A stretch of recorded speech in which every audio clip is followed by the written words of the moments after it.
Welcome back to another episode of Lupus Things. Today we are going to be talking about dealing with grief while living with lupus. There are two types of grief that I want to address today, and that is grieving the loss of a loved one while having lupus, and the second type is grieving the healthy version of your body before being diagnosed with lupus.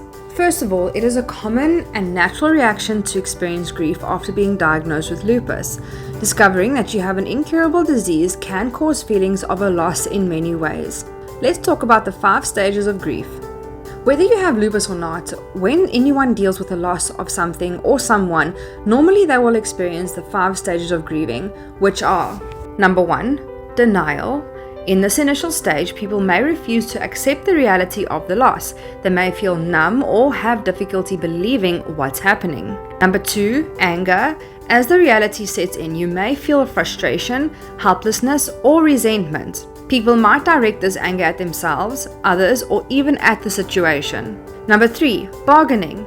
In this stage, people may try to make deals or negotiate with their reality, hoping to reverse or prevent the loss. They may think things like, if only I had done this differently. Number 4, depression.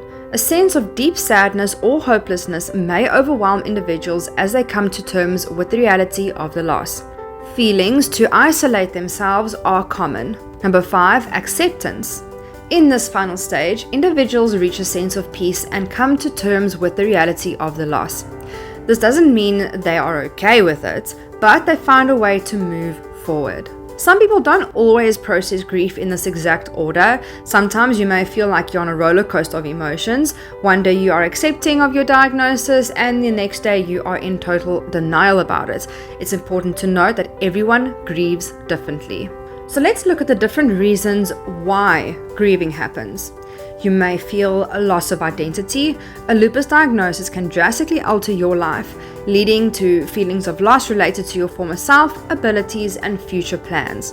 You may feel uncertainty and fear. The chronic nature of lupus, with its unpredictable flares and potential complications, can create a sense of uncertainty and fear about the future. Impact on your daily life.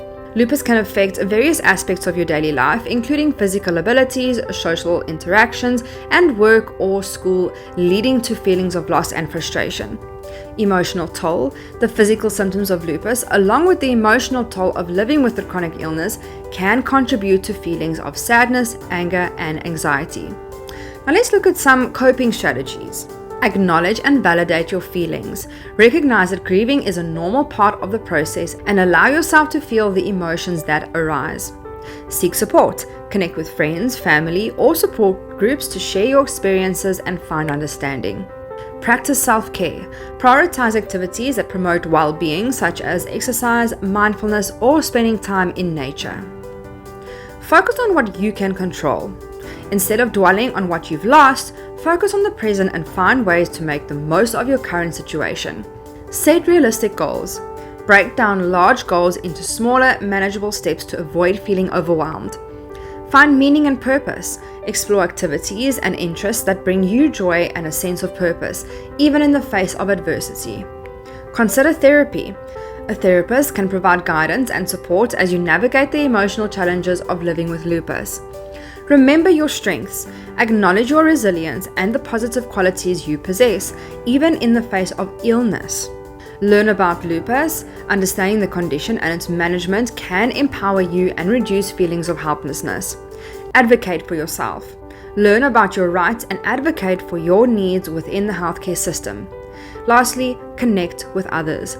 Lupus South Africa and Andrew's Gift Foundation can provide support and information. We also have a WhatsApp support group for tweens and teens called the Lupus Club.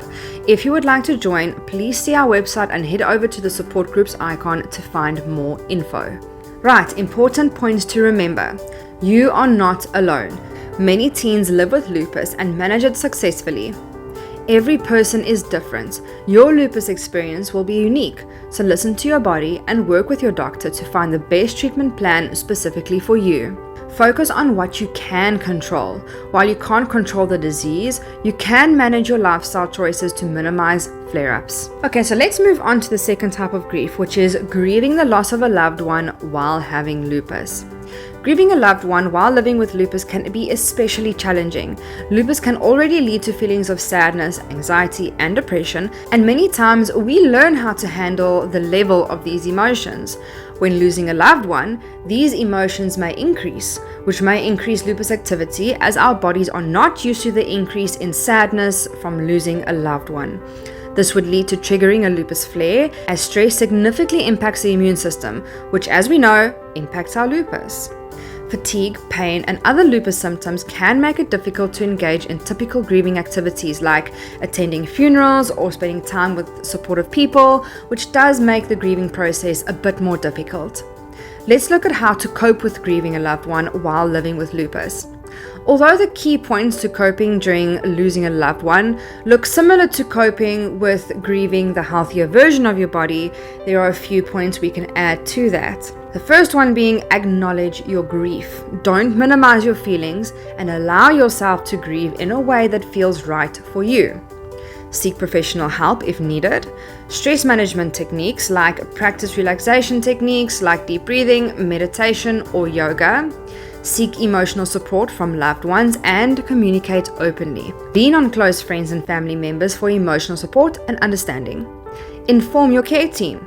Let your doctors know about your grief and how it might be affecting your lupus. Set boundaries. Communicate your needs to loved ones, explaining when you need extra space or support. And remember, be patient with yourself.